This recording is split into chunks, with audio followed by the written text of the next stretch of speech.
ఈరోజు ఆంధ్రజ్యోతి పత్రిక ప్రధాన హెడ్లైన్స్ చూసుకుంటే ఔటర్ రింగ్ రోడ్ బయట కొత్త పారిశ్రామిక వాడలు, సాగుకు యోగ్యం కాని భూములనే సేకరించాలి, ఓఆర్ఆర్కు వెలుపల ఆర్ఆర్కు లోపల ఉండాలి, కాలుష్యరహిత పరిశ్రమలకే ప్రాధాన్యం ఇవ్వాలి, అధికారులకు ముఖ్యమంత్రి రేవంత్ రెడ్డి ఆదేశాలు, పారిశ్రామిక అభివృద్ధిపై ఉన్నత స్థాయి సమీక్ష.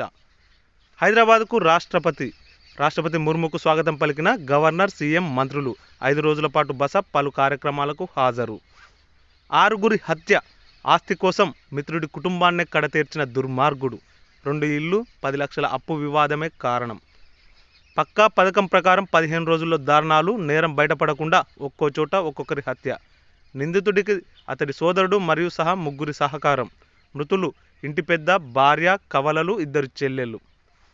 ఒకే రోజు 70 మంది ఎంపీల సస్పెన్షన్, మొత్తం 92 మంది విపక్ష సభ్యులపై వేటు. పార్లమెంటులో భద్రతా వైఫల్యంపై హోంమంత్రి ప్రకటన కోరడమే కారణం. గందరగోళం మధ్యనే పలు బిల్లులు ఆమోదం. కేంద్రం నియంత్రణలోకి టెలికాం ఆపరేటర్లు, అత్యవసర పరిస్థితుల్లో సర్కార్ చేతుల్లోకి. మీరే చేయాలి, మా పని కాదు. మంత్రి ఉత్తమ్ బృందం, 7 ఎల్ఎన్టీ ప్రతినిధులు. వాడివేడిగా భేటీ, కొలిక్కిరాని మేడిగడ్డ వ్యవహారం. బ్యారేజ్ పనుల్లో నాణ్యత లోపాలపై మంత్రి ఫైర్. సొంత ఖర్చుతో పనులకు ఎల్ఎన్టీ సస్యమీర, పునరుద్ధరణ బాధ్యత తమది కాదని వాదన. తప్పు చేస్తే న్యాయపరమైన, చట్టపరమైన చర్యలు. 28 మరో 2 గ్యారెంటీలు. చేయి తప్పించిన 4000కు పెంపు, 500కే సబ్సిడీ గ్యాస్ సిలిండర్ పంపిణీకి శ్రీకారం. కాంగ్రెస్ ఆవిర్భావ దినోత్సవం సందర్భంగా అమలు. 2 గ్యారెంటీలు 28 నుంచేలన్న మంత్రులు.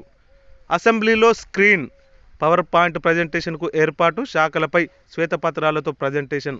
గత సర్కార్ చేసిన అప్పులు, నష్టాల వెల్లడి.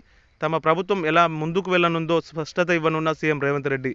బీఆర్ఎస్ విమర్శలను తిప్పికొట్టేందుకే శ్వేతపత్రం